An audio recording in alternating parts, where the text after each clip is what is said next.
صحابی المعجم الطبرانی کی حدیث ہے، صحیح ابن خزیمہ کی روایت ہے، اللہ کے نبی صلی اللہ علیہ وسلم کے دربار میں آتے ہیں، شکایت کرتے ہیں، اللہ کے نبی میں اپنی کھجور کے جو باغیچہ ہے میرے کھجور کے باغیچے کے کنارے پر باؤنڈری اٹھانا چاہتا ہوں میں.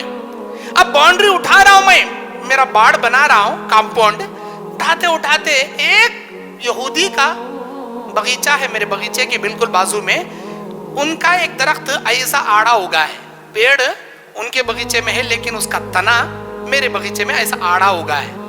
اب وہ آڑا آنے کی وجہ سے میرا کمپاؤنڈ کی وال سیدھا اسٹریٹ نہیں جا رہی آگے، یا تو اسے کٹ کرنا نہیں تو اس درخت کے پیچھے سے میں کمپاؤنڈ اٹھا لے کے جانا. اب وہ ایک درخت آ کے راستہ روک دیا، میرا کام ادھورا ہو گیا. میں اس بھائی کو بول رہا ہوں، بھائی میرے کو دے دے وہ ایک درخت، تو جتنی قیمت بولتا میں دے دے، نہیں بیچنے تیار نہیں وہ شخص، میں کیا کروں. اب وہ ایک درخت کی وجہ سے میرا کام پورا چوپٹ ہو جا رہا، ادھورا ہو جا رہا، میں کیا کروں. اللہ کے نبی اسے بلائے، اے میرے بھائی وہ ایک درخت ان کو دے دو، وہ تم کو مزدوری میں پیسے دے دیں گے جتنا تمہیں چاہیے. نہیں میں نہیں دیتا.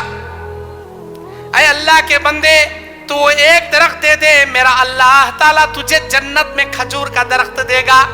تو ایک درخت دے دے تیرے بھائی کو، اللہ تعالیٰ جنت کا کھجور کا درخت تجھے دیں گا. اے نہیں جی مجھے نہیں ہونا جی وہ سب بھی، کیا بھی تجھے معلوم جنت کا کھجور کا درخت کیسا رہتا معلوم تجھے؟ سن، اگر کوئی گھوڑ سوار گھوڑا لے کر اس کھجور کے درخت کے سائے کے نیچے دوڑانا شروع کرے، 100 سال لگیں گے اسے، تب بھی وہ اس کھجور کے درخت کے سائے کو ختم نہیں کر پائے گا. ایک کھجور کا درخت، اس کا سایہ بولے تو چھاؤں، اس کا جو سایہ پڑتا چھاؤں، اس کے چھاؤں میں گھوڑا نان اسٹاپ بغیر رکائے کے دوڑاتا جائے، کب تک؟ 100 سال تک، تب بھی اس ایک درخت کے سائے کو نہیں پہنچ سکتا. وہ اتنا بڑا درخت میرا اللہ تجھے دے گا، تو تیرے بھائی کو ایک درخت اے نہیں ہونا چاہیے وہ سبھی منجے میں نہیں دیتا جی ایسا. اچھی بات. صحابہ میں ایک صحابی بیٹھے، ان کا نام ہے ابو الدحداح رضی اللہ تعالیٰ عنہ. ابو الدحداح رضی اللہ تعالیٰ عنہ انہوں سنے نبی کی زبان سے بشارت، اللہ اکبر، اتنا بڑا درخت ایک درخت کے بدلے. اب گئے شام میں اس یہودی کے گھر کو گئے، بولے اے میرے بھائی میں تم سے ایک سودا کرنے کے لیے آیا ہوں. بولو کیا بات ہے؟ اے میرے بھائی تمہارے باغیچے میں وہ ایک درخت جو آڑا ہوگا ہے، وہ ایک درخت مجھے دے دو، بدلے میں تمہیں میرا باغیچہ دے دوں گا. جانتے ہو نا میرا باغیچہ؟ اے ابو الدحداح تمہارے باغیچے کو کون نہیں جانتا؟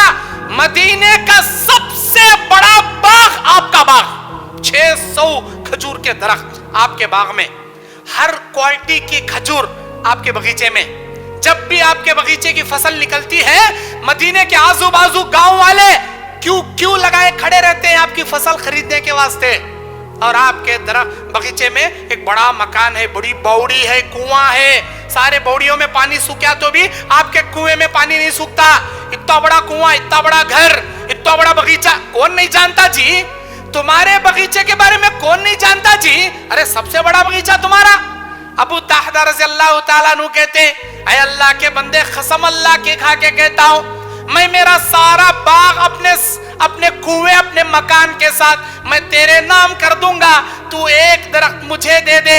اے ابو الدحداح ہوش میں تو ہو؟ کیا کہہ رہے ہو؟ ہاں پورا ہوش میں ہوں، مکمل ہوش میں ہوں. ٹھیک ہے سودا منظور، وہ ایک درخت تمہارے نام، تمہارا باغیچہ میرے نام. اچھی بات.